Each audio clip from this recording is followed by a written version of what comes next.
सुमतिभिरनुमेजं शुभ्रकाजं सखाजं सुखमजमनपाजं मुक्तिपाजं विमाजं बृहजमहमवेजं ध्येजमम्नाजगेजं सदजमसदजेजं श्रीसहाजं भजेजम्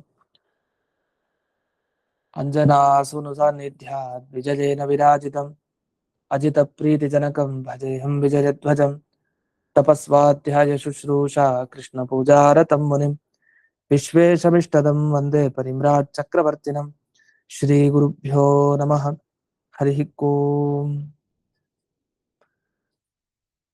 जन्माद्यस्य जतोऽन्वजादितरतश्चार्थेष्वभिघ्नस्वराट् तेने ब्रह्महृदाय आदिकवये मुह्यन्ति जं सूरयः तेजो वारिमृतां यथा विनिमयो यत्र त्रिसर्गो मृषा धाम्ना स्वेन सदा निरस्तकुहकं सत्यं परं धीमहि ॐ स्वस्त्यस्तु सताम् अशेष सर्वमङ्गलानि भवन्तु सम्यक् श्लोकैकश्रवणपठनमात्रेण वक्तुश्च श्रोतॄणां निखिलकलिकृतकल्मष अपनोदनपटुतरे श्रीमद्भागवते महापुराणे तृतीयस्कन्धे एकादशेऽध्याये अद्य कथानुवादे सति किञ्चित् पूर्वकथानुवादः 15ನೇ ಶ್ಲೋಕದ ವಿವರಣೆ. ಅದರಲ್ಲಿ ವಿಜಯಧ್ವಜ ತೀರ್ಥರ ವ್ಯಾಖ್ಯಾನದಲ್ಲಿ ಒಂದು ವಿಷಯ ಹೇಳ್ತಾರೆ. ಯಾವ ಯಾವ ದೇವತೆಗಳು ಶ್ರೇಷ್ಠರು, ಯಾಕೆ ಅವರನ್ನ ಸಾತ್ವಿಕರು ಅಂತ ಕರೀತಾರೆ, ಯಾಕೆ ವೈಕಾರಿಕರು ಅಂತ ಕರೀತಾರೆ, ಯಾಕೆ ತಾಮಸರು ಅಂತ ಕರೀತಾರೆ. ಕೆಲವು ದೇವತೆಗಳನ್ನು ತಾಮಸರು ಅಂತ ಕರೆಯೋದಿದೆ. ಅವರು ಕೆಟ್ಟ ದೇವತೆಗಳೇನಲ್ಲ, ಅದು ತಾಮಸ ದೇವತೆ ಅಂತ ಯಾಕೆ ಅವರನ್ನು ಕರೀತಾರೆ. ಮತ್ತೆ ವೈಕಾರಿಕ ಅಂತ ಯಾಕೆ, ದೇವತೆಗಳಿಗೂ ವಿಕಾರ ಆಗತ್ತಾ? ಮನುಷ್ಯರಿಗೂ ವಿಕಾರ ಆಗೋದು ಸರಿ, ಮನಸ್ಸಿನ ವಿಕಾರ, ದೇಹದ ವಿಕಾರ ಎಲ್ಲ ಆಗತ್ತೆ. ಆದ್ರೆ ದೇವತೆಗಳಿಗೂ ಈ ತರದ ವಿಕಾರ ಆದ್ರೆ, ಮತ್ತೆ ಅವರಲ್ಲೂ ಅಂಥ ತಾಮಸತ್ವ ಇದ್ರೆ, ಅವ್ರನ್ನೂ ತಾಮಸ ಅವರನ್ನೂ ವೈಕಾರಿಕ ಅಂತ ಕರೆಯೋದಿದ್ರೆ ಮನುಷ್ಯರಿಗೂ ಅವ್ರಿಗೂ ಏನ್ ವ್ಯತ್ಯಾಸ? ಈ ತರದ ಅನೇಕ ಪ್ರಶ್ನೆಗಳಿರುತ್ತೆ. ಅದಕ್ಕೆ ಇವರು ಅದರ ಸ್ವಾರಸ್ಯ ಏನು, ಯಾಕೆ ಅವರನ್ನು ಕರೀತಾರೆ ಅನ್ನೋದನ್ನ ಬಿಡಿಸಿ ಬಿಡಿಸಿ ಹೋಗ್ತಾರೆ. ಮೊದಲನೇದಾಗಿ ಈ ದ್ರವ್ಯ, ಜ್ಞಾನ, ಕ್ರಿಯಾ ಅಂತೆಲ್ಲ ಶಬ್ದ ಬರುತ್ತೆ. ದ್ರವ್ಯ ಅಂದ್ರೆ ಪಂಚಭೂತ ಅಂತ ಅರ್ಥ. ಪೃಥ್ವಿ, ಜಲ, ತೇಜಸ್ಸು, ಆಕಾಶ, ವಾಯು ಇಂತಹ ಪಂಚಭೂತಗಳನ್ನ ದ್ರವ್ಯ ಅಂತ ಕರೀತಾರೆ. ಯಾಕೆ ದ್ರವ್ಯ ಅಂತ ಕರೀತಾರೆ ಅಂತ ಹಲವರಿಗೆ ಇದು ಪ್ರಶ್ನೆ ಇರುತ್ತೆ. ದ್ರವ್ಯ ಅಂದ್ರೆ ಈ ಗಟ್ಟಿ ಪದಾರ್ಥ ಇರುತ್ತಲ್ಲ, ಅದನ್ನ ದ್ರವ್ಯ ಅಂದ್ಕೊಂಡ್ಬಿಡ್ತಾರೆ. ಘನ ಪದಾರ್ಥ ಅಂತಾರೆ. ಘನ ಪದಾರ್ಥ ಯಾವ್ದೋ, ಗಟ್ಟಿ ಪದಾರ್ಥ, ಅದನ್ನ ದ್ರವ್ಯ ಅಂತ ಕರೀತಾರೆ ಅಂತ. ವಸ್ತುತಃ ಶಾಸ್ತ್ರದಲ್ಲಿ ಅದನ್ನ ದ್ರವ್ಯ ಅಂತ ಕರೆಯಲ್ಲ. ಅಂದ್ರೆ ಅದು ಮಾತ್ರ ದ್ರವ್ಯ ಅಲ್ಲ. ಈಗ ಗಟ್ಟಿಯಾಗಿರೋದನ್ನ ಮಾತ್ರ ದ್ರವ್ಯ ಅಲ್ಲ.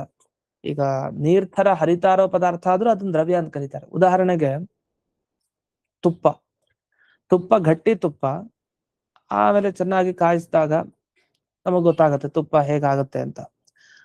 ಆ ತುಪ್ಪ ಮೊದಲು ಘನವಾಗಿತ್ತು, ಗಟ್ಟಿ ಇತ್ತು, ಆಮೇಲೆ ಗಟ್ಟಿ ಇರ್ಲಿಲ್ಲ, ಅಷ್ಟೇ ನೀರ್ ತರ ಹರಿತಾ ಇತ್ತು ಅಂಥ ತುಪ್ಪ.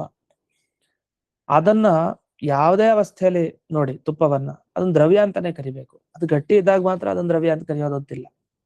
ಅದಕ್ಕೆ ದ್ರವ್ಯ ಅಂದ್ರೆ ಏನರ್ಥ, ದ್ರವಣ ಪ್ರಾಪ್ಯತ್ವಂ ದ್ರವ್ಯತ್ವಂ ಅಂತ ಬಿಡಿಸ್ತಾರೆ ಮಧ್ವ ಸಿದ್ಧಾಂತದಲ್ಲಿ. ದ್ರವ್ಯ ಅಂದ್ರೆ ದ್ರವಣ ಪ್ರಾಪ್ಯ, ಅಂದ್ರೆ ಅದು ಹರಿಯೋ ರೀತಿ ದ್ರವಣ, ಅದು ಹರಿತಾ ಇರೋದ್ರಿಂದ ದ್ರವ್ಯ ಅಂತಾನೋ, ನಮ್ಮ ಮನಸ್ಸು ಅದರ ಕಡೆ ಹರಿಯತ್ತೆ ಅದರಿಂದ ದ್ರವ್ಯನೋ. ಅಂದ್ರೆ ನಮ್ಗಿದು ಬೇಕು ಅಂತ ಜನ ಮುನ್ನುಗ್ತಾರಂತೆ, ಅದು ಬೇಕು ಅಂತ. ಯಾವುದೇ ಒಂದು ವಸ್ತು ಆಗಲಿ, ನನಗಿದ್ ಬೇಕು ಅಂತ ಎಲ್ಲರೂ ಬಯಸ್ತಾ ಇರ್ತಾರೆ. ಅಂಥ ಬಯಸುವಂತಹದ್ದು ಯಾವ್ದಿದೆ ಅದೆಲ್ಲ ದ್ರವ್ಯ ಅಂತಾನೆ ಅರ್ಥ ಅಂತ. ಅದನ್ನ ದ್ರವಣ ಪ್ರಾಪ್ಯ, ನಮ್ಮ ಮನಸ್ಸು ದ್ರವ ಆಗ್ಬಿಡುತ್ತೆ, ಅಂದ್ರೆ ಬೇಕು ಅಂತ ಹರಿದು ಹೋಗುತ್ತೆ ಅಲ್ಲಿವರೆಗೂ. ಅದಕ್ಕೆ ಅದನ್ನ ದ್ರವ್ಯ ಅಂತ ಕರೀತಾರಂತೆ. ಇದು ಬರೀ ಬಂಗಾರ, ಬೆಳ್ಳಿ ಅದಂತಲ್ಲ, ಅದು ತುಂಬಾ ಬೇಕು ಅಂತ ಅನ್ಸುತ್ತೆ. ಸ್ವಲ್ಪ ಬೇಕು ಅನ್ಸೋದನ್ನು ದ್ರವ್ಯ ಅಂತಾನೆ ಕರೆಯೋದು. ಅಂತೂ ಮನುಷ್ಯರಿಗೆ ಅಪೇಕ್ಷೆ ಏನಿದೆಯೋ, ನನಗೆ ನೀರ್ ಬೇಕು, ಮತ್ತೆ ಇದು ತೇಜಸ್ ಬೇಕು, ಬೆಂಕಿ ಬೇಕು, ವಾಯು ಬೇಕು, ಗಾಳಿ ಬೇಕು, ಮತ್ತೆ ಆಕಾಶ ಬೇಕು ಅಂತೆಲ್ಲ ಬಯಸ್ತೀವಿ. ಹಾಗಾಗಿ ಇದನ್ನೆಲ್ಲ ದ್ರವ್ಯ ಅಂತಾನೆ ಕರಿಬೇಕು. ಯಾಕೆ ಬೇಕು ಅಂತ ನಮ್ಮ ಮನಸ್ಸು ಕರೆಗೆ ಹೋಗತ್ತಲ್ಲ, ಆದ್ರಿಂದ ಅದನ್ನೆಲ್ಲ ದ್ರವ್ಯ ಅಂತ ಕರೀತಾರೆ. ಈ ರೀತಿ ಈ ಒಂದು ಶಬ್ದದ ಅರ್ಥವನ್ನ ಬಿಡಿಸಿದ್ದಾರೆ. ಇನ್ನೊಂದು ವಿಷಯ ಇಲ್ಲಿ ವ್ಯಾಖ್ಯಾನಗಳಲ್ಲಿ ಬರ್ತಾ, ಶ್ಲೋಕಗಳಲ್ಲಿ ಉದಾಹರಿಸ್ತಾ ಹೇಳ್ತಾರೆ, ಪಂಚಭೂತಗಳ ಬಗ್ಗೆ ಜನರೆಲ್ಲ ಸ್ಪರ್ಧೆಯಿಂದ ಧಾವನ ಮಾಡ್ತಾರೆ ಅಂತ, ನನಗೆ ಬೇಕು ಬೇಕು ಅಂತ. ಇಂಥ ದ್ರವ್ಯ ಶಕ್ತಿ, ದ್ರವಣ ಪ್ರಾಪ್ಯತ್ವ ಅಂತಾರೆ ಅದಕ್ಕೆ. ಇದೊಂದು ಶಬ್ದದಲ್ಲಿ ಕಠಿಣವಾದ ಶಬ್ದ ಬರುತ್ತೆ, ದ್ರವಣ ಪ್ರಾಪ್ಯತ್ವ ಅಂತ. ಆ ದ್ರವಣ ಪ್ರಾಪ್ಯತ್ವ ಎಲ್ಲಿರತ್ತೋ ಅದರಲ್ಲಿ ದ್ರವ್ಯತ್ವ ಇರುತ್ತೆ ಅಂತ. ಇದನ್ನೆಲ್ಲ ಹೇಗೆ ಹೇಳ್ತಾರೆ ಶಾಸ್ತ್ರದಲ್ಲಿ ಅಂದ್ರೆ, ಈಗ ಇದರಲ್ಲಿ ಗೋತ್ವ ಇದೆ, ಇದು ಹಸು ಅಂತ ಆಗಬೇಕು ಅಂದ್ರೆ ಏನಿರ್ಬೇಕು, ಸಾಸ್ನಾದಿಮತ್ವ ಇರ್ಬೇಕು, ಆಗ ಅದನ್ನ ಹಸು ಅಂತ ಕರೀತಾರೆ. ಅಂದ್ರೆ ಎಲ್ಲಿ ಸಾಸ್ನಾದಿಮತ್ವ ಇರತ್ತೋ ಅಲ್ಲಿ ಗೋತ್ವ ಇರತ್ತೆ ಅಂತ ಹೇಳ್ತೀವಿ ಶಾಸ್ತ್ರದಲ್ಲಿ. ಇದರ ಅರ್ಥ ಇಷ್ಟೇ. ಇದನ್ನ ಹಸು ಅಂತ ಯಾಕೆ ಕರಿತಾ ಇದೀವಿ, ಇದನ್ನೇ ಯಾಕೆ ಹಸು ಅಂತ ಕರಿಬೇಕು ಅಂದ್ರೆ, ಅದಕ್ಕೆ ಗಂಗೆ ತೊಗಲು, ಬಾಲ, ಕೋಡು ಎಲ್ಲ ಇದೆ. ಅದಕ್ಕೋಸ್ಕರ ಇದನ್ನೇ ಸಾಸ್ನಾದಿಮತ್ವ ಅಂತಾರೆ. ಸಾಸ್ನ ಅಂದ್ರೆ ಗಂಗೆ ತೊಗಲು, ಅದೇ ಕುತ್ತಿಗೆ ಭಾಗದ ಹತ್ರ ಇರುತ್ತಲ್ಲ ಹಸುವಿಗೆ, ಅದು ಗಂಗೆ ತೊಗಲು, ಸಾಸ್ನ ಅಂತ ಕರೀತಾರೆ. ಅದ್ರ ಜೊತೆಗೆ ಆದಿ ಅಂದ್ರೆ ಬಾಲ, ಕೋಡು ಇದೆಲ್ಲ ಇದ್ರೆ ಅಲ್ಲಿ ಗೋತ್ವ ಇರುತ್ತೆ. ಈಗ ಹಸುವನ್ನು ಹೋಗಿ ಈ ಹಸುವಿನಲ್ಲಿ ಮನುಷ್ಯತ್ವ ಇದೆ ಅಂತ ಹೇಳಿಕ್ ಬರತ್ತ? ಹೇಳಿಕ್ ಬರಲ್ಲ. ಯಾಕೆ, ಮನುಷ್ಯನ್ಗೆ ಕೈ ಕಾಲು ಈ ತರ ಎಲ್ಲ ಬೇರೆ ಬೇರೆ ತರ ಎಲ್ಲ ವಿನ್ಯಾಸ ಇದೆ ನಮ್ಮ ಶರೀರದ ರಚನೆ, ಆ ಥರದಲ್ಲಿ ಕಾಣ್ತಾ ಇಲ್ಲ. ಹಾಗಾಗಿ ಅಲ್ಲಿ ಮನುಷ್ಯತ್ವ ಇಲ್ಲ. ಹಾಗಂತ ನಮ್ಮಲ್ಲಿ ಗೋತ್ವ ಇಲ್ಲ. ಹಾಗೆ ಈ ದ್ರವ್ಯತ್ವ ಎಲ್ಲಿರುತ್ತೆ ಅಂತ ಹುಡ್ಕೊಂಡು ಹೋದ್ರೆ, ಪ್ರತಿಯೊಂದು ಪುಸ್ತಕ ಇದು ನನಗ್ ಬೇಕು, ಹಾಗಾಗಿ ಇದು ದ್ರವ್ಯತ್ವ ಇದೆ ಇದರಲ್ಲಿ, ಇದು ದ್ರವ್ಯ. ನನಗೆ ಪೆನ್ ಬೇಕು, ಇದು ಮೊಬೈಲ್ ಬೇಕು, ಇದೆಲ್ಲ ದ್ರವ್ಯನೇ, ಇದನ್ ಬೇರೆ ಅಲ್ಲ. ದ್ರವಣ ಪ್ರಾಪ್ಯತ್ವಂ ದ್ರವ್ಯತ್ವಂ ಅಂತ. ಹೀಗೆ ನಮ್ಮ ಮನಸ್ಸು ದ್ರವದಂತೆ ಹರಿದು ಹೋಗುತ್ತಲ್ಲ ಯಾವ ಕಡೆ, ಅದನ್ನ ದ್ರವ್ಯ ಅಂತ ಕರೀತಾರೆ ಅಂತ. ಇದನ್ನ ದ್ರವಣದಿಂದ ಪ್ರಾಪ್ಯ, ಹೊಂದಲ್ಪಡೋದಕ್ಕೆ ದ್ರವ್ಯ ಅಂತ ಕರೀತಾರೆ. ಈ ತರದ ವಿವರಣೆ ನಮಗೆ ಭಾಗವತ ಇಂತಹ ಗ್ರಂಥದಲ್ಲೇ ನಮಗ್ ಸಿಗೋದು. ಬೇರೆ ಕಡೆ ಇದು ದ್ರವ್ಯ, ಇದು ಗುಣ ಅಂತ ಹೇಳ್ಬಿಟ್ಟು ಹೊರಟೋಗ್ಬಿಡ್ತಾರೆ. ಅಂದ್ರೆ ಈ ತರದ ವಿವರಣೆ ಚೆನ್ನಾಗಿ ಸಿಗೋದು ಈ ಭಾಗವತದ ಟಿಪ್ಪಣಿಗಳಲ್ಲಿ, ಬೇರೆ ಬೇರೆ ಈ ಪುರಾಣಗಳಲ್ಲಿ ವಿಶೇಷವಾಗಿ ಈ ತರ ಶಬ್ದಗಳ ವಿವರಣೆ ಸಿಗುತ್ತೆ. ಬೇರೆ ಶಾಸ್ತ್ರ ಗ್ರಂಥಗಳಲ್ಲಿ ಇಲ್ಲಿ ಬಂದಿರತ್ತೆ ಅಂತ ಬಿಟ್ಬಿಟ್ಟಿರ್ತಾರೆ ಅಲ್ಲಿ ವಿವರಣೆಯನ್ನ. ಅದರಿಂದ ಇದನ್ನ ನಾವು ಚೆನ್ನಾಗಿ ತಿಳ್ಕೊಂಡ್ರೆ ಅದು ಅರ್ಥ ಆಗುತ್ತೆ. ಇನ್ನೊಂದು, ಈ ದ್ರವ್ಯದಲ್ಲಿ ಶಬ್ದ, ರೂಪ, ರಸ, ಗಂಧ, ಸ್ಪರ್ಶ ಎಲ್ಲ ಇರುತ್ತೆ. ಈಗ ಆಕಾಶದಲ್ಲಿ ಶಬ್ದ, ತೇಜಸ್ಸಿನಲ್ಲಿ ರೂಪ, ವಾಯುವಿನಲ್ಲಿ ಸ್ಪರ್ಶ, ಹೀಗೆ ಒಂದೊಂದ್ರಲ್ಲಿ ಒಂದು ಗುಣ, ತನ್ಮಾತ್ರೆಗಳು ಅಂತ ಕರಿತೀವಲ್ಲ ಅದು. ಆ ತನ್ಮಾತ್ರೆಗಳು ಬೇರೆ ಅಲ್ಲ, ಆ ವಸ್ತುಗಳು ಬೇರೆ ಅಲ್ಲ, ಅದೆರಡು ಒಂದೇ. ಈಗ ಆಕಾಶ ಬೇರೆ ಅಲ್ಲ, ಶಬ್ದ ಬೇರೆ ಅಲ್ಲ, ಅದು ಅದರ ಶಕ್ತಿ. ಅದು ಆಕಾಶ ಅಂದ್ರೆ ಅದರ ಶಕ್ತಿ ಶಬ್ದ. ಆಮೇಲೆ ಒಂದೊಂದು ಮುಂದಕ್ಕೆ ಬಂದ, ಪೃಥ್ವಿಗ್ ಬಂದ್ರೆ ಒಂದೊಂದೇ ಬರ್ತಾ ಮುಂದಕ್ಕೆ. ಪೃಥ್ವಿಗ್ ಬಂದ್ರೆ ಎಲ್ಲ ಇದೆ, ಶಬ್ದ, ರೂಪ, ರಸ, ಗಂಧ, ಸ್ಪರ್ಶ ಎಲ್ಲ ಇದೆ ಪೃಥ್ವಿಲಿ. ಉದಾಹರಣೆಗೆ ಶಬ್ದ ಎಲ್ಲಿ, ಶಂಖ. ಶಂಖ ಅದು ಪೃಥ್ವಿ ವಸ್ತು, ಅದರಲ್ಲಿ ಶಬ್ದ ಇದೆ, ಶಂಖ ನಾದ ಶಬ್ದ ಬರುತ್ತೆ. ರೂಪ ಅಂತೂ ಇದ್ದೇ ಇದೆ ಪೃಥ್ವಿ ವಸ್ತುಗಳಲ್ಲಿ, ಕಪ್ಪು, ಬಿಳುಪು ಇದೆಲ್ಲ ಇದ್ದೇ ಇದೆ. ರಸ ಇದೆ, ಕಹಿ, ಸಿಹಿ ಎಲ್ಲ ಇದೆ. ಶಬ್ದ, ರೂಪ, ರಸ. ಗಂಧನೂ ಇದೆ, ಪೃಥ್ವಿ ದುರ್ಗಂಧ, ಏನಾದ್ರು ತಿನ್ನೋ ಪದಾರ್ಥ ದುರ್ಗಂಧ ಬರ್ಬೋದು, ಸುಗಂಧ ಬರ್ಬೋದು.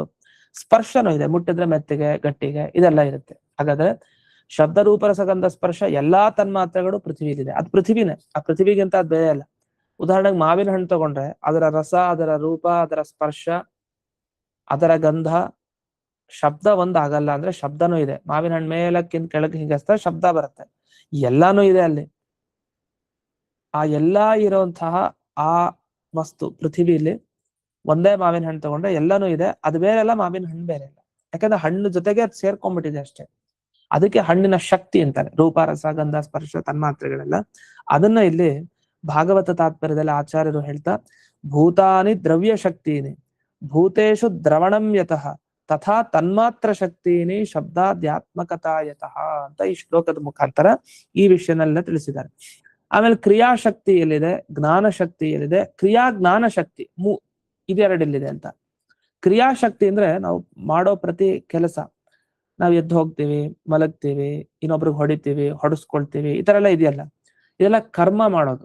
ಪ್ರತಿಯೊಂದು ಕೈಯಿಂದ ಉದ್ಧರಣೆಯನ್ನು ತಗೊಳ್ತೀವಿ, ಅರ್ಘ್ಯವನ್ನು ಬಿಡ್ತೀವಿ. ಇದೆಲ್ಲ ಕರ್ಮಗಳನ್ನ ಮಾಡ್ಲಿಕ್ಕೆ ನಮಗೆ ಶಕ್ತಿ ಬೇಕು. ಆ ಶಕ್ತಿ ಎಲ್ಲ ಕರ್ಮೇಂದ್ರಿಯಗಳಲ್ಲಿದೆ. ಕರ್ಮೇಂದ್ರಿಯ ಅಂದ್ರೆ ಕೈ, ಕಾಲು ಇತ್ಯಾದಿಗಳು. ಇನ್ನು ಜ್ಞಾನೇಂದ್ರಿಯ, ನಾವು ಕಿವಿಯಿಂದ ಕೇಳ್ತೀವಿ, ಬಾಯಿಂದ ಮಾತಾಡ್ತೀವಿ, ಕಣ್ಣಿಂದ ನೋಡ್ತೀವಿ, ಮೂಗಿನಿಂದ ವಾಸನೆ ತಗೊಳ್ತೀವಿ, ಮತ್ತೆ ಇನ್ನೊಬ್ರನ್ನ ಮುಟ್ಟಿದ್ರೆ ಸ್ಪರ್ಶ ಜ್ಞಾನ ನಮಗಾಗತ್ತೆ, ಮಕ್ಕಳನ್ನ, ಚಿಕ್ಕ ಮಗುವನ್ನು ಮುಟ್ಟಿದಾಗ. ಈ ತರ ಎಲ್ಲ ಜ್ಞಾನ ಶಕ್ತಿಯನ್ನ ಹೊಂದಿರೋದು ಜ್ಞಾನೇಂದ್ರಿಯ, ಕರ್ಮ ಶಕ್ತಿಯನ್ನ ಹೊಂದಿರೋದು ಕರ್ಮೇಂದ್ರಿಯ. ಜ್ಞಾನ ಶಕ್ತಿ, ಕರ್ಮ ಶಕ್ತಿ ಎರಡೂ ಇರೋದು ಯಾವುದು ಅಂತ, ಅದಿರೋದು ಮನಸ್ಸು.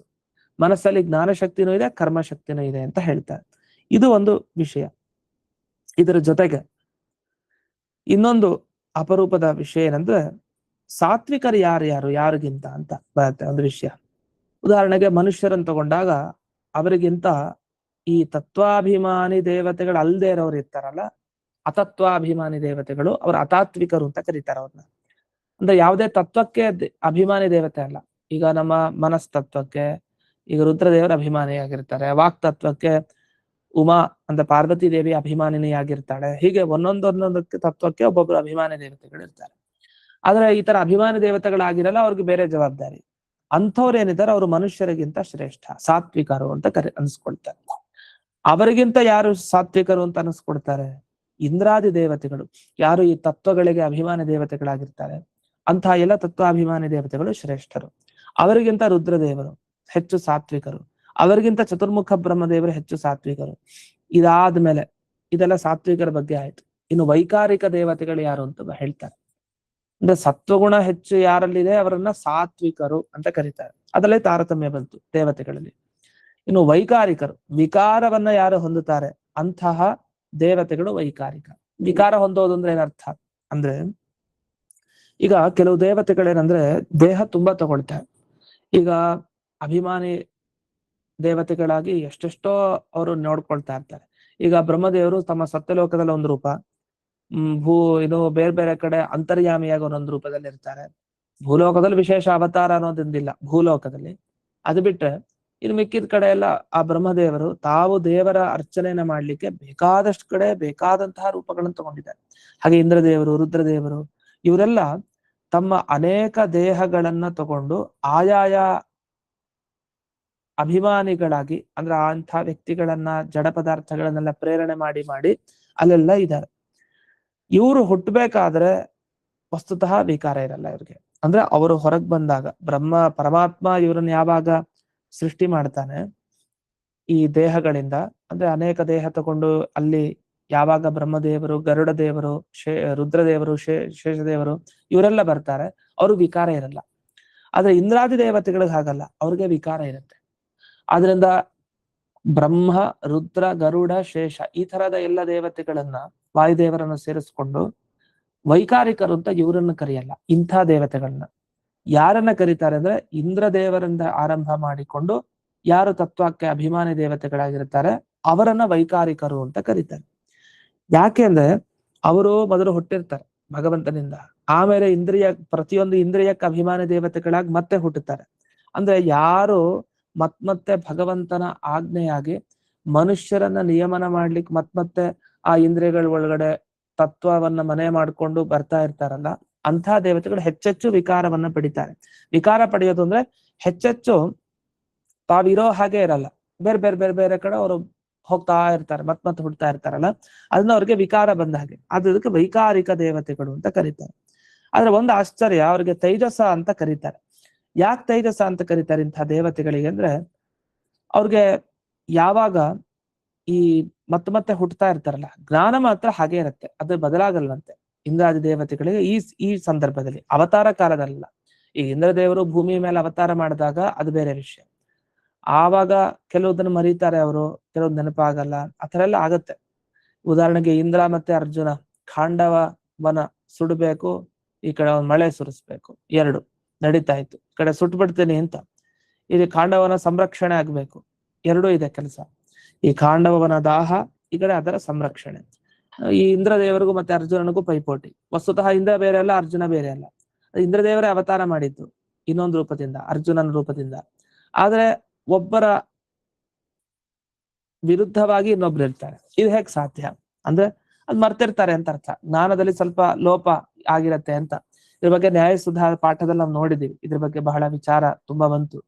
ಅಂತೂ ಈ ವಿಕಾರ ಇದ್ರೆ, ಜ್ಞಾನ, ಆನಂದ ಇವುಗಳಲ್ಲೆಲ್ಲ ಮತ್ತೆ ವಿಕಾರ ಕಂಡ್ರೆ ಅವ್ರು ವೈಕಾರಿಕ. ಆದ್ರೆ ವಿಕಾರ ಕಾಣದೇ ಇದ್ರೆ ಜ್ಞಾನ ಆನಂದಾದಿಗಳಲ್ಲಿ, ಆಗ ತೈಜಸ ಅಂತ ಅವರನ್ನ ಕರೀತಾರೆ. ಇನ್ನೆಷ್ಟೇ ಅಲ್ದೇನೆ ಈ ವೈಕಾರಿಕ ಅಹಂಕಾರದಿಂದ ಯಾವಾಗ ಹುಟ್ಟುತ್ತಾರೆ, ಈಗ ಉದಾಹರಣೆಗೆ ದೇವತೆಗಳೆಲ್ಲ ವೈಕಾರಿಕ ಅಹಂಕಾರದಿಂದ ಹುಟ್ಟುತ್ತಾರೆ. ಹುಟ್ಟಿದಾಗ ಅವಿಕಾರಿತ್ವ ಯೋಗ್ಯತೆ ಇರುತ್ತೆ, ಆದ್ರೆ ವಿಕಾರವನ್ನ ಹೊಂದುತ್ತಾರೆ. ಅಂದ್ರೆ ಉದಾಹರಣೆಗೆ ಒಬ್ಬ ವ್ಯಕ್ತಿ ಹುಟ್ಟದ ಅಂದ್ರೆ ಅವ್ನು ವಿಕಾರ ಪಡೆದ ಅಂತಾನೆ ಅರ್ಥ. ಸುಮ್ನೆ ಕೂತಿದ್ರೆ ಒಂದ್ ವಸ್ತು ಅದಕ್ಕೇನು ವಿಕಾರ ಆಗಿಲ್ಲ. ನಾನು ಇನ್ನೊಂದು ಆಗ್ಬೇಕು ಅಂತ ಬಯಸಿ ಒಂದು ಅವತಾರವನ್ನ ತಗೊಂಡ್ರೆ ಅಥವಾ ಇನ್ನೊಂದು ತತ್ವಕ್ಕೆ ಅಭಿಮಾನಿ ದೇವತೆಯಾಗಿ ಬಂದ್ರೆ ಆಗ ಏನಾಗ್ತಾರೆ, ಅವ್ರು ವಿಕಾರವನ್ನ ಪಡೆದ ಹಾಗೆ ಆಗಿತ್ತು. ವಿಕಾರವನ್ನ ಯಾವಾಗ ಪಡಿತಾರೆ, ಅವ್ರಿಗೆ ವೈಕಾರಿಕ ಅನ್ನೋ ಹೆಸರು ಬಂದ್ಬಿಡುತ್ತೆ. ಸಹಜವಾಗಿ ಅವರಲ್ಲಿ ಅವಿಕಾರಿತ್ವ, ವಿಕಾರ ಆಗಬಾರದು ಅನ್ನೋ ಯೋಗ್ಯತೆ ಇದೆ, ವಿಕಾರ ಆಗದೆ ಇರುವಂತಹ ಯೋಗ್ಯತೆ ಇರುತ್ತೆ. ಅದ್ರ ಯೋಗ್ಯತೆಯನ್ನು ಅವ್ರು ಕಳ್ಕೊಂಡು ಅವರು ವೈಕಾರಿಕರಾಗ್ಬಿಡ್ತಾರೆ. ಆದ್ರೆ ನೀವೇನ್ ಹೇಳ್ತಾ ಇದೀರಿ, ಯಾವಾಗ ಒಬ್ಬ ಇಂದ್ರದೇವರು ಅಥವಾ ರುದ್ರದೇವರು ಬಿಟ್ಬಿಡಿ, ರುದ್ರದೇವರು ಇಲ್ವೇ ಇಲ್ಲ, ಇಂದ್ರದೇವರು ಮತ್ತು ಅವರಿಂದ ಆರಂಭಿಸಿ ಮುಂದಕ್ಕೆ ಈ ಇಂದ್ರಾದಿ ದೇವತೆಗಳೇನಿದ್ದಾರೆ ಅವರು ಯಾವ ಯಾವ ಇಂದ್ರಿಯಗಳಿಗೆ ಅಭಿಮಾನಿ ದೇವತೆಗಳಾಗಿ ಹುಟ್ಟುತ್ತಾರೆ ಅಂದ್ರೆ ವ್ಯಕ್ತರಾಗ್ತಾರೆ, ಆಗ ಅವರಿಗೆ ಅವಿಕಾರಿತ್ವ ಇರೋದೇ ಇಲ್ಲ. ಅಂದ್ರೆ ವಸ್ತುತಃ ಹಿಂದಿನ ಜನ್ಮದಲ್ಲಿ ವಿಕಾರ ಆಗಿದೆ, ಹುಟ್ಟತಾನೆ ವಿಕಾರ ಆಗಿರ್ಲೇಬೇಕಲ್ಲ, ಇಲ್ಲ ಹುಟ್ಟಿದ್ಮೇಲೆ ವಿಕಾರ ಆಗಿಲ್ಲ ಅಂತ ಹೇಗೆ ಹೇಳೋದು? ವಿಕಾರ ಆಗಿದೆ, ಅವಿಕಾರಿತ್ವ ಯೋಗ್ಯತೆ ಹೋಗಿದೆ, ಹಾಗಾದ್ರೆ ವಿಕಾರ ಹೊಂದಿದ್ಮೇಲೆ ಅವ್ರಿಗೇನು ಹೆಸರು ಕೊಡ್ಬೇಕು? ವೈಕಾರಿಕರು ಅಂತ ಹೆಸರು ಕೊಡ್ಬೇಕು ಅಂತ. ಇದು ಹೇಗಾಯ್ತು ಅಂದ್ರೆ ಒಂದು ಉದಾಹರಣೆ ಕೊಡ್ತಾರೆ. ಒಬ್ಬ ಬ್ರಾಹ್ಮಣ ಕುಲದಲ್ಲಿ ಹುಟ್ಟಿದ. ಬ್ರಾಹ್ಮಣ ಕುಲದಲ್ಲಿ ಹುಟ್ಟಿದ ಮೇಲೆ ಅವನು ಜ್ಞಾನ ಸಂಪಾದನೆ ಮಾಡ್ಬೇಕು, ಇಲ್ಲ ಅಂದ್ರೆ ಅವನನ್ನ ಏನಂತ ಕರೀತಾರೆ? ಮೂರ್ಖ ಅಂತ ಕರೀತಾರೆ. ಏನು, ಬ್ರಾಹ್ಮಣ ಕುಲದಲ್ಲಿ ಹುಟ್ಟಿದ, ವಸ್ತುತಃ ವೈದಿಕ ಜ್ಞಾನ ಪಡೀಲಿಕ್ಕೆ ಯೋಗ್ಯತೆ ಉಂಟು, ಯೋಗ್ಯತೆ ಇದ್ರೂ ಜ್ಞಾನ ಸಂಪಾದನೆ ಮಾಡ್ಲಿಲ್ಲ ಅಂದ್ರೆ ಅವನ್ ಮೂರ್ಖ. ಎಲ್ಲಿ ಯೋಗ್ಯತೆನೇ ಇಲ್ವೋ ಅಲ್ಲಿ ಜ್ಞಾನ ಸಹಜವಾಗಿ ಬರಲ್ಲ, ಅವನನ್ನ ಮೂರ್ಖ ಅಂತ ಕರೆಯೋ ಹಾಗಿಲ್ಲ. ಯಾಕೆ ಕರಿಬೇಕು ಅವನನ್ನ ಮೂರ್ಖ ಅಂತ? ಉದಾಹರಣೆಗೆ ಒಬ್ಬ ಬ್ರಾಹ್ಮಣ ಅಲ್ಲದೆ ಇರೋನು, ಬ್ರಾಹ್ಮಣ ಕುಲದಲ್ಲಿ ಹುಟ್ಟಲಿಲ್ಲ, ಅವನಿಗೆ ವೈದಿಕ ಜ್ಞಾನ ಯೋಗ್ಯತೆ ಇಲ್ಲ, ಹಾಗಂತ ಕೂಡ ಅವನನ್ನ ಮೂರ್ಖ ಅಂತ ಕರೆಯಲ್ಲ. ಯಾಕೆ? ಯೋಗ್ಯತೆ ಇದ್ದು ಯಾರು ಸಂಪಾದನೆ ಮಾಡ್ಲಿಲ್ಲ ಅಲ್ಲಿ ಮೂರ್ಖ ಶಬ್ದ ಪ್ರಯೋಗ. ಯೋಗ್ಯತೆನೆ ಕೊಡದೆ ಇದ್ರೆ ಅವ್ನಿಗೆ ಎಷ್ಟು ಬೇಕೋ ಅಷ್ಟು ಹೇಳ್ಕೊಳ್ತಾನೆ ಅಷ್ಟೇ ಹೊರತು ಅವ್ನು ಜ್ಞಾನ ಸಂಪಾದನೆ ಪ್ರಯತ್ನ ಪಡ್ಲಿಲ್ಲ ಅದನ್ನ ಅವ್ನು ಮೂರ್ಖ ಅಲ್ಲ. ಯೋಗ್ಯತೆಯ ಜೊತೆಗೆ ಇರ್ಬೇಕು. ಇಲ್ಲೇನಾಯ್ತು ಅಂದ್ರೆ ಇಂದ್ರಿಯಾಭಿಮಾನಿ ದೇವತೆಗಳಾಗಿ ಯಾವಾಗ ಇಂದ್ರಾದಿ ದೇವತೆಗಳು ಬಂದ್ರು, ಅವಿಕಾರಿತ್ವ ಯೋಗ್ಯತೆನೇ ಇಲ್ಲ ಅವರಲ್ಲಿ, ಅದು ಹೊರಟೋಗ್ಬಿಟ್ಟಿದೆ ಯೋಗ್ಯತೆ. ಯಾಕೆ? ಹುಟ್ಟಿದಾಗ್ಲೇ ಅವಿಕಾರಿತ್ವ ಹೊರಟೋಗಿದೆ, ವಿಕಾರ ಬಂದ್ಬಿಡುತ್ತೆ. ಬಂದ ಮೇಲೆ ಈಗ ಅಲ್ಲಿ ವಿಕಾರ ಹೊಂದಿದಾರೋ ಇಲ್ವೋ ಅನ್ನೋ ವಿಚಾರ ಮಾಡೋ ಅಗತ್ಯನೇ ಇಲ್ಲ. ಯಾಕೆ? ಅವಿಕಾರಿತ್ವ ಯೋಗ್ಯತೆ ಇದ್ದು ಯಾರು ವಿಕಾರ ಹೊಂದುತ್ತಾರೋ ಅವರು ವೈಕಾರಿಕರು ಅಂತ ಹೇಳಲಿಕ್ಕೆ ಹೊರಟಿದ್ದೀರಿ. ಅವಿಕಾರಿತ್ವ ಹೊರಟೆ ಹೋಯ್ತು ಒಬ್ಬ ವ್ಯಕ್ತಿ ಹುಟ್ಟಿದಾಗ, ಅವಿಕಾರಿತ್ವ ಯೋಗ್ಯತೆ ಹೊರಟೋಯ್ತು ಅಂತ ಆದ್ಮೇಲೆ ಅಂಥವ್ರನ್ನ ವೈಕಾರಿಕ ದೇವತೆಗಳು ಅಂತಾನೆ ಕರಿಬೇಕು ಅಂತ. ಇದು ಒಂದು. ಇನ್ನು ತಾಮಸ ಅಂತ ಒಂದು ಶಬ್ದವನ್ನು ಬಳಸ್ತಾರೆ ದೇವತೆಗಳಿಗೆ. ಯಾಕೆ ತಾಮಸ ಅಂತ ಬಳಸ್ತಾರೆ ಅಂದ್ರೆ ಅದರಲ್ಲೊಂದು ವಿಶೇಷ. ಈಗ ಭೂತಗಳಿಗೆ ಅಭಿಮಾನಿ ದೇವತೆಗಳಾಗಿರ್ತಾರೆ, ಅವರಿಗೆ ಚೆನ್ನಾಗಿ ಜ್ಞಾನ ಆಗಿರುತ್ತೆ. ಈಗ ಪೃಥ್ವಿ ತತ್ವಕ್ಕೆ ಅಂದ್ರೆ ಪೃಥ್ವಿ ಭೂತಕ್ಕೆ ಅಭಿಮಾನಿ ದೇವತೆ, ಜಲಾಭಿಮಾನಿ ದೇವತೆ, ಮತ್ತೆ ಈ ತೇಜಸ್ಸಿನ ಅಭಿಮಾನಿ ದೇವತೆ, ವಾಯು ಅಭಿಮಾನಿ ದೇವತೆ ಎಲ್ಲ ಆಗಿರ್ತಾರೆ. ಪಂಚಭೂತಗಳಿಗೆ ಅಭಿಮಾನಿ ದೇವತೆಗಳಾಗಿರ್ತಾರೆ. ಆಗ ಒಳ್ಳೆ ಜ್ಞಾನ ಇರುತ್ತೆ. ಆದ್ರೆ ಅವ್ರು ಯಾವಾಗ ಇಂದ್ರಿಯಕ್ಕೆ ಅಭಿಮಾನಿಗಳಾಗ್ತಾರೋ ಅವಾಗ ಎಷ್ಟು ಜ್ಞಾನ ಇರುತ್ತೋ ಅಷ್ಟು ಜ್ಞಾನ ಆಗಿರಲ್ಲ ಭೂತಕ್ಕೆ ಅಭಿಮಾನಿ ದೇವತೆಗಳಾಗಿದ್ದಾಗ. ಹಾಗಾದ್ರೆ ಅವ್ರಿಗೂ ಮತ್ತೆ ಮತ್ತೆ ಜನಿಸಿದಾಗ ಇಂದ್ರಿಯಾಭಿಮಾನಿಯಾಗಿದ್ದಾಗ ಎಷ್ಟು ಜ್ಞಾನ ಅಷ್ಟು ಜ್ಞಾನ ಭೂತಾಭಿಮಾನಿಯಾಗಿದ್ದಾಗ ಇರಲ್ಲ. ಈ ನಿಟ್ಟಿನಲ್ಲಿ ಏನಾಯ್ತು, ಸ್ವಲ್ಪ ಜ್ಞಾನದಿಂದ ದೂರ ಹೋದ್ರಲ್ಲ, ಅದಕ್ಕೆ ತಾಮಸ ಅಂತ ಕರೀತಾರೆ. ತೈಜಸ ಅಂತಲ್ಲ, ತಾಮಸ ಅಂತ ಕರೀತಾರೆ. ಆಗ ಯಾಕಂದ್ರೆ ವ್ಯವಹಿತತ್ವತಃ ದೂರ ಹೋಯ್ತು. ಈಗ ಸಾತ್ವಿಕ ಅಂದ್ರೆ ತುಂಬಾ ಅಂಟ್ಕೊಂಡಿದೆ ಅಂತ ಅರ್ಥ, ರಾಜಸ ಅಂದ್ರೆ ಸ್ವಲ್ಪ ಬಿಟ್ಟಿದೆ, ತಾಮಸ ಅಂದ್ರೆ ಸ್ವಲ್ಪ ದೂರಕ್ಕೆ ಹೋಗಿದೆ ಅಂತ ಈ ಅರ್ಥದಲ್ಲಿ. ಈ ರೀತಿಯಲ್ಲಿ ಇಲ್ಲಿ ತಾಮಸ ಅನ್ನೋ ಶಬ್ದವನ್ನ ಈ ದೇವತೆಗಳಲ್ಲಿ ಬಳಸಿರೋದು ಹೊರತು ತಮೋಗುಣ ಜಾಸ್ತಿ ಇದೆ ಅಂತ ಅರ್ಥ ಅಲ್ಲ. ಅದು ದೈತ್ಯರಲ್ಲೇ ಇರುತ್ತೆ, ಅದು ದೇವತೆಗಳಲ್ಲಿ ಇರಲ್ಲ. ಅಂತೂ ಭಗವಂತನಿಗೆ ಬಂದ್ರೆ ಅವನು ಎಂದೆಂದಿಗೂ ಸಾತ್ವಿಕನೇ, ಅಷ್ಟು ಪರಮ ಸಾತ್ವಿಕ ದೇವರು. ಯಾಕೆ? ಅವನಲ್ಲಿ ಎಂದಿಗೂ ಜ್ಞಾನ ಅನ್ನೋದು ಅವನನ್ನ ಬಿಟ್ಟು ಒಂದು ಕ್ಷಣನೂ ಹೋಗಲ್ಲ. ಎಲ್ಲೂ ಪರಿಪೂರ್ಣ ಜ್ಞಾನ ಭಗವಂತನಿಗೆ ಮಾತ್ರ. ಈ ಎಲ್ಲ ವಿಷಯವನ್ನ ಇಲ್ಲಿ ತಿಳಿಸ್ತಾ ಹೋಗ್ತಾರೆ ವ್ಯಾಖ್ಯಾನಗಳಲ್ಲಿ. ವಿಶೇಷವಾಗಿ ಇಲ್ಲಿ ದುರ್ಘಟ ಭಾವ ಪ್ರಕಾಶಿಕ ಅಂತ ಒಂದು ಟಿಪ್ಪಣಿ ಇದೆ, ಅಲ್ಲಿ ಒಂದ್ ಮಾತು ಹೇಳ್ತಾರೆ. ಇಲ್ಲಿ ಭಾಗವತದಲ್ಲಿ ಒಂದು ಶಬ್ದವನ್ನ ಬಳಸಿದ್ರು, ಏನಂತ? ತನ್ಮಾತ್ರ ದ್ರವ್ಯ ಶಕ್ತಿಮಾನ್ ಅಂತ ಈ ಒಂದು ಒಂದು ಇದು ಸಿಗತ್ತೆ ಶ್ಲೋಕದಲ್ಲಿ, ಒಂದು ಪದ. ತನ್ಮಾತ್ರ ದ್ರವ್ಯ ಶಕ್ತಿಮಾನ್ ಅಂತಾನೋ ತನ್ಮಾತ್ರ ದ್ರವ್ಯ ಶಕ್ತಿಮಾನ್ ಅಂತಾನೋ ಅಂತ ಒಂದು ಚರ್ಚೆ. ಅದು ತನ್ಮಾತ್ರೆಗಳು ಅಂತ ನಾವು ಕೇಳ್ತೀವಿ, ತನ್ಮಾತ್ರ ಅಂತ ಕೇಳಿರ್ತೀವಿ. ಶಬ್ದ ರೂಪ ರಸ ಗಂಧ ಸ್ಪರ್ಶ ಇವೆಲ್ಲ ತನ್ಮಾತ್ರೆಗಳು ಅಂತ. ಸಂಸ್ಕೃತದಲ್ಲಿ ಆ ಶಬ್ದವನ್ನ ಬಳಸ್ಬೇಕಾದ್ರೆ ತನ್ಮಾತ್ರ ಅಂತ ಬಳಸೋದಿದೆ. ಆದ್ರೆ ಇಲ್ಲಿ ತನ್ಮಾತ್ರ ಅಂತ ಪಾಠ ಇದೆ ಅಂತ ಇವ್ರು ಹೇಳ್ತಾರೆ. ತನ್ಮಾತ್ರ ದ್ರವ್ಯ ಶಕ್ತಿಮಾನ್ ಅಂದ್ ಸರಿ, ತನ್ಮಾತ್ರ ದ್ರವ್ಯ ಶಕ್ತಿಮಾನ್ ಅಲ್ಲ. ತನ್ಮಾತ್ರ ದ್ರವ್ಯ ಶಕ್ತಿಮಾನ್ ಅಂತ ಹೇಗಾಯ್ತು ಅನ್ನೋದನ್ನ ತಿಳ್ಕೊಳ್ಬೇಕು. ಅಲ್ಲಿ 15ನೇ ಶ್ಲೋಕದಲ್ಲಿ ನೀವು ಗಮನಿಸಬಹುದು, ತನ್ಮಾತ್ರ ದ್ರವ್ಯ ಶಕ್ತಿಮಾನ್ ಅಂತ ನಮಗೆ ಟಿಪ್ಪಣಿಗಳಲ್ಲಿ ಸಿಗುತ್ತೆ. ಇವ್ರ ಪ್ರಕಾರ ಏನಂದ್ರೆ, ಅದು ತನ್ಮಾತ್ರ ಇದ್ದದ್ದು ತನ್ಮಾತ್ರ ಅಂತ ಅಲ್ಲಿ ಹ್ರಸ್ವ ಆಗಿದೆ ಅಂತ ಹೇಳ್ತಾರೆ. ಈ ಹ್ರಸ್ವ ಅನ್ನೋ ಅಂದ್ರೆ ದೀರ್ಘ ಇರೋ ಶಬ್ದವನ್ನ ಹ್ರಸ್ವ ಅಂತವನ್ನಾಗಿ ಹ್ರಸ್ವ ಸೇರಿಸಿ ಇಲ್ಲಿ ಹೇಳಿದ್ದಾರೆ. ಯಾಕೆ ಅಂತಂದ್ರೆ ಛಾಂದಸಃ, ಇದು ವೇದದ ಭಾಗಕ್ಕೆ ಸಮಾನ. ವೇದವನ್ನ ಪಾರಾಯಣ ಮಾಡಿದಾಗ ಏನ್ ಪುಣ್ಯ ಬರುತ್ತೋ ಅಷ್ಟು ಭಾಗವತ ಮಾಡಿದಾಗ ಬರುತ್ತೆ. ಅನ್ನ ವೇದದ ಅರ್ಥವನ್ನೂ ತಿಳಿಸುತ್ತೆ. ಗಾಯತ್ರಿ ಭಾಷ್ಯ ರೂಪೋತ್ಸವ ಅಂತೆಲ್ಲ ಹೇಳ್ತೀವಲ್ಲ, ಅಂತ ಗಾಯತ್ರಿ ಮಂತ್ರದ ಅರ್ಥವನ್ನೇ ತಿಳಿಸ್ಲಿಕ್ಕೆ ಹೊರಟಿರೋದು ವಿಶೇಷವಾಗಿ ಈ ಭಾಗವತ. ಇಂಥ ಭಾಗವತ ತನ್ಮಾತ್ರ ದ್ರವ್ಯ ಶಕ್ತಿಮಾನ್ ಅಂತ ಇಲ್ಲಿ ಹೇಳುವ ಮುಖಾಂತರ ಏನ್ ತಿಳಿಸ್ತಾ ಇದ್ದಾರೆ ಅಂದ್ರೆ, ಇದು ವಿಶೇಷವಾಗಿ ವೇದ ಭಾಗಕ್ಕೆ ಸಮಾನ, ವೇದ ತುಲ್ಯ ಇದು ಅಂತ ತಿಳಿಸ್ಬೇಕು. ಅದಕ್ಕೋಸ್ಕರ ಹೀಗೆ ತನ್ಮಾತ್ರ ದ್ರವ್ಯ ಶಕ್ತಿಮಾನ್ ಅಂತ ಇದೆ ಅಂತ. ಇದನ್ನ ಇಲ್ಲಿ ತನ್ಮಾತ್ರ ದ್ರವ್ಯ ಶಕ್ತಿಮಾನ್ ಇತ್ಯತ್ರ ತನ್ಮಾತ್ರ ಇತಿ ಹ್ರಸ್ವ ಛಾಂದಸಃ ಅಂತ ಹೇಳಿ ಈ ಒಂದು ವಾಕ್ಯದಿಂದ ಬಿಡಿಸಿದ್ದಾರೆ. ಇದು ತನ್ಮಾತ್ರ ಶಕ್ತಿಮಾನ್ ಅಂದ್ರೆ ಅರ್ಥ ಸ್ಪರ್ಶಾದಿ ತನ್ಮಾತ್ರೆಗಳು ಅಂದ್ರೆ ಶಬ್ದ ರೂಪ ರಸಗಂಧ ಸ್ಪರ್ಶ ಏನಿದೆಯಲ್ಲ ಅಂತ ಎಲ್ಲಾ ತನ್ಮಾತ್ರೆಗಳನ್ನ ಹುಟ್ಟಿಸುವಂತ ಶಕ್ತಿ ಇರೋದು ಅಂತ ಬಂತು. ಇನ್ನು ದ್ರವ್ಯ ಶಕ್ತಿ ಅಂದ್ರೆ ಏನು ಆಗ್ಲೇ ಬಂತು, ದ್ರವ್ಯ ಶಕ್ತಿ, ಕ್ರಿಯಾಶಕ್ತಿ, ಜ್ಞಾನ ಶಕ್ತಿ ಅಂತ. ದ್ರವ್ಯ ಶಕ್ತಿ ಅಂದ್ರೆ ಏನು ಅಂದ್ರೆ ಇವ್ರ ಪ್ರಕಾರ ಸುವರ್ಣಾದಿ ದ್ರವ್ಯ ಜನಕ ಶಕ್ತಿಮಾನ್. ಈಗ ಪೃಥ್ವಿಯನ್ನು ದ್ರವ್ಯ ಅಂತ ಕರಿತೀವಿ. ಯಾಕೆ ದ್ರವ್ಯ ಅಂತ ಕರಿತೀವಿ? ಅದರಲ್ಲಿ ಇನ್ನೊಂದು ದ್ರವ್ಯ ಹುಟ್ಟಿಸುವಂತ ಶಕ್ತಿ ಇದೆ, ಅದಕ್ಕೆ ಅದನ್ನ ದ್ರವ್ಯ ಅಂತ ಕರಿತೀವಿ. ಈಗ ಪೃಥ್ವಿಯನ್ನು ತಗೊಂಡು ಏನ್ ಮಾಡ್ಬಹುದು? ಪೃಥ್ವಿಯನ್ನು ತಗೊಂಡು ಬಂಗಾರ ಮಾಡ್ಬಹುದು. ಪೃಥ್ವಿಯಲ್ಲೇ ಸಿಗೋ ಅಂಶಗಳು ಎಲ್ಲ ಭೂಮಿಯಲ್ಲಿ ಆ ಸಿಗುವಂತ ಆ ಖನಿಜ ಅಂಶಗಳಿಂದ ಅದರಿಂದಲೇ ಬಂಗಾರ ಆಗೋದು, ಅಲ್ಲೇ ಇರೋದು ಸಿಗೋದು ಬಂಗಾರ. ಅದನ್ನೆಲ್ಲ ಸೇರಿಸಿದಾಗ ಅದು ಆ ಖನಿಯಿಂದ ಹುಟ್ಟಿರೋದ್ರಿಂದ ಅದು ಖನಿಜ ಸುವರ್ಣ ಬಂಗಾರ. ಇನ್ನು ಸುವರ್ಣದ ಆಭರಣಗಳಿರುತ್ತೆ, ಮತ್ತೆ ಇನ್ನು ಬೇಕಾದಷ್ಟು ವಸ್ತುಗಳಿದೆ. ಅದನ್ನೆಲ್ಲ ನಿರ್ಮಾಣ ಮಾಡ್ಲಿಕ್ಕೆ ಬೇಕಾದ ಶಕ್ತಿ ಪೃಥ್ವಿಯಲ್ಲಿದೆ, ಮತ್ತೆ ನೀರಿನಲ್ಲಿದೆ, ತೇಜಸ್ಸಿನಲ್ಲಿದೆ. ಹಾಗಾಗಿ ಅದನ್ನೆಲ್ಲ ದ್ರವ್ಯ ಅಂತ ಕರೀತಾರೆ. ಇನ್ನು ಭೂತ ಸರ್ಗ ಅಂತ ಇನ್ನೊಂದು ಶಬ್ದವನ್ನು ಬಳಸಿದ್ದಾರೆ ಇಲ್ಲಿ. ಭೂತ ಸರ್ಗ ಅಂದ್ರೆ ಆಕಾಶ ಇತ್ಯಾದಿ ಪಂಚಭೂತಗಳ ಸೃಷ್ಟಿ ಅಂತ. ಅಲ್ಲೇನಾಗೋಯ್ತು, ಇದು ಯಾಕೆ ತಂದಿದ್ದೀವ್ರು ಅಂದ್ರೆ, ಪಂಚಭೂತಗಳಲ್ಲಿ ದ್ರವ್ಯ ಹುಟ್ಟಿಸೋ ಶಕ್ತಿ ಇದೆಯಾ, ಪಂಚಭೂತಗಳ ಸೃಷ್ಟಿಯಲ್ಲಿ ದ್ರವ್ಯಗಳನ್ನು ಹುಟ್ಟಿಸೋ ಶಕ್ತಿ ಇದೆಯಾ ಅಂತ. ವಸ್ತುತಃ ಎರಡು ಶಬ್ದಗಳನ್ನು ನಿಧಾನಕ್ಕೆ ಅರ್ಥ ಮಾಡ್ಕೊಂಡ್ರೆ 5 ಭೂತ ಇದೆ, ಪೃಥ್ವಿ, ಜಲ, ತೇಜಸ್ಸು, ವಾಯು ಎಲ್ಲ. ಇದರಿಂದ ದ್ರವ್ಯ ಹುಟ್ಟತ್ತೆ, ಇದು ಸರಿ. ಹಾಗಾದ್ರೆ ದ್ರವ್ಯ ಹುಟ್ಟಿಸೋ ಶಕ್ತಿ ಪಂಚಭೂತಗಳಲ್ಲಿ ಇದೆ ಹೊರತು ಪಂಚಭೂತಗಳ ಸೃಷ್ಟಿಯಲ್ಲಿ ಆ ದ್ರವ್ಯಗಳ ಶಕ್ತಿ ಇದೆ ಅಂತ ಹೇಳೋದು ತಪ್ಪು. ಆದ್ರೆ ಇಲ್ಲಿ ಹಾಗೆ ಬಳಸಿದ್ದಾರೆ ಅಂತ, ಅದಕ್ಕೆ ಉಪಚಾರ ಅಂತ. ಅದು ಹೇಳೋ ಶೈಲಿ ಹಾಗೆ. 5 ಭೂತದ ಸೃಷ್ಟಿಯಲ್ಲೇ ಎಲ್ಲಾ ದ್ರವ್ಯ ಶಕ್ತಿ ಅಡಗಿದೆ ಅಂದ್ರೆ ಅರ್ಥ 5 ಭೂತದಲ್ಲೇ ಎಲ್ಲಾ ಸೇರ್ಕೊಂಡಿದೆ ಅಂತ. ಈ ರೀತಿ ಅರ್ಥ ಒಂದು ಮನಸ್ಸಲ್ಲಿ ಇಟ್ಕೊಂಡು ಹಾಗೆ ಉಪಚಾರೇಣ ಉತ್ತಮ, ಮೇಲ್ನೋಟಕ್ಕೆ ಹೀಗೆ ಹೇಳಿರೋದು ಅಷ್ಟೇ ಹೊರತು ನಿಜವಾದ ಅರ್ಥ ಪಂಚಭೂತಗಳಲ್ಲಿ ಆ ದ್ರವ್ಯವನ್ನ ಹುಟ್ಟಿಸುವಂತ ಶಕ್ತಿ ಇದೆ ಅಂತ ಅರ್ಥ ಅಂತ ಈ ವಿಷಯವನ್ನು ಇವರು ತಿಳಿಸ್ತಾರೆ. ಇನ್ನು ಬಂಗಾರ, ಬೆಳ್ಳಿ ಇದನ್ನೆಲ್ಲ ಯಾಕೆ ದ್ರವ್ಯ ಅಂತ ಕರೆಯೋದು ಅಂತ ಒಂದು ಪ್ರಶ್ನೆ, ಅದಕ್ಕೆ ಒಂದು ಉತ್ತರ ಕೊಡ್ತಾರೆ. ಅದೇನು ಉತ್ತರ ಕೊಡ್ತಾರೆ ಈ ವ್ಯಾಖ್ಯಾನದಲ್ಲಿ ಅದನ್ನ ನಾಳೆ ದಿವಸ ನೋಡೋಣ ಅಂತ ಹೇಳ್ತಾ ಇಂದಿನ ಪಾಠವನ್ನ ಸ್ಪಂದ ಗುರುವಂತರ್ಗತ ವ್ಯಾಸರಾಜ ಗುರುವಂತರ್ಗತ ಭಾರತೀಯ ರಮಣ ಮುಖ್ಯ ಪ್ರಾಣಾಂತರ್ಗತ ಶ್ರೀಮನ್ ಬಾಲಕ ಅರ್ಪಣೆ ಶ್ರೀಕೃಷ್ಣಾರ್ಪಣ.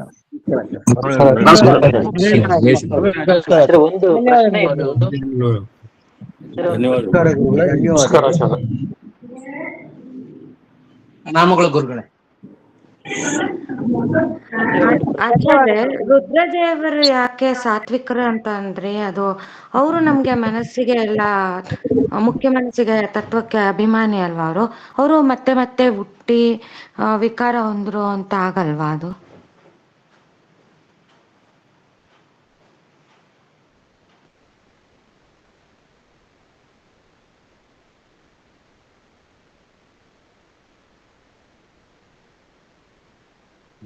ಗುರುಗಳು ಬಿಟ್ಬಿಟ್ಟಿದ್ದಾರೆ.